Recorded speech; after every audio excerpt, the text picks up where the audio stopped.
In this video, we're going to introduce the concept of effective stack sizes. And this is a very important concept to understand.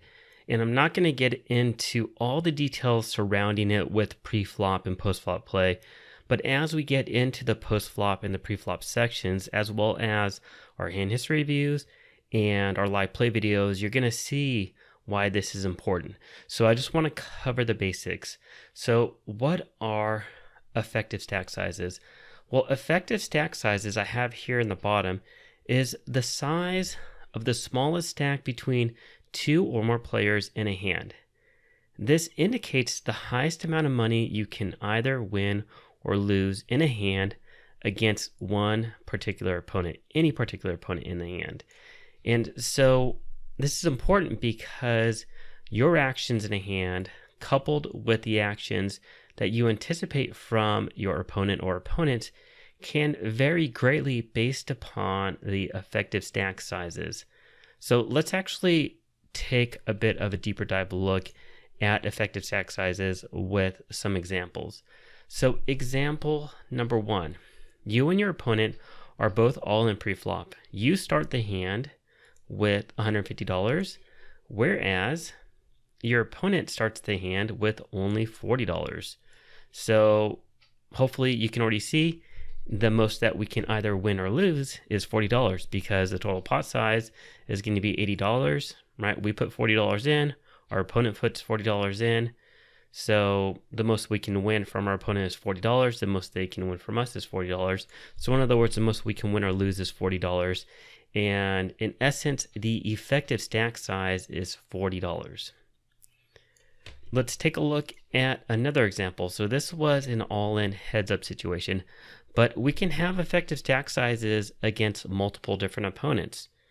So here's a more complex example. So the small blind starts the hand with $80. The big blind starts the hand with $150, and we start the hand with $400. So we're going to have effective stack sizes with each of our opponents, and they're going to have effective stack sizes with each of their opponents as well. So small blind versus the big blind. So we have an $80 stack versus a $150 stack. So since the small stack is $80, the most that the big blind can win or lose is $80 and vice versa. So the effective stack size is going to be the smaller amount, which is going to be $80 here. And I'll just go ahead and highlight this down here. All right, so what about small blind versus us versus hero? Well, we have $400, and small blind has $80. So again, even though we have $400, we can't win $400 off our opponent if they don't have it. So same thing, the smallest amount between both of us is $80. So the effective stack size again is $80.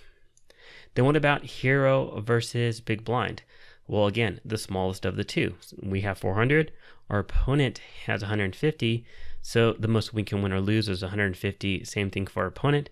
So the effective stack size is $150. All right, so let's talk about why this is important. So knowing the effective stack sizes is very important because it dictates how we're going to play a hand in any particular situation. And how we play a hand is going to vary greatly. And let me highlight this bottom line because this is important. It's going to vary greatly based upon our opponent's stack sizes. In other words, our effective stack size. Typically, us as a good poker player, we should have at minimum 100 big blinds when we are sitting down and playing. And that's something that I recommend and something that I preach to my students. And if the poker site that you play on allows you to auto top back up to 100 big blinds, I highly recommend that you always maintain 100 big blind stack, which is in essence usually the largest stack size that you can play with. But our opponents at the micro stakes are going to have varying stack sizes. They could be anywhere from, and I have down here 20 big blinds up to 400, but it can be as little as 5 big blinds up to 400 big blinds. And based upon their stack sizes and the effective stack size, it's going to dictate how we play our hands, right? And we really don't have to get too deeply into the strategy and theory to understand this. So let's just do a very quick example. Let's say our opponent has 8 big blinds. They open limp and we have pocket aces. we raise to a certain amount to try to get them all in pre-flop. I mean, that's pretty basic, right? And even if we looked at a range of hands, it wouldn't only be pocket aces. If our opponent had 8 big blinds and we knew they were really bad, we'd be happy with getting all in pre-flop with a very wide range of hands, maybe even as weak as maybe pocket 4s and 10-9 suited in certain instances, where we still may be an equity favorite versus their entire range. Now, if we flip that around, let's say that we're playing deep stack. Let's say that we have 400 big blind effective stacks and we're playing against a very good opponent. Well, how we play our hand and how much money we're willing to put in any particular situation is going to be quite drastically different than a situation where our opponent has 8 big blinds and the effective stack size is 8 big blinds.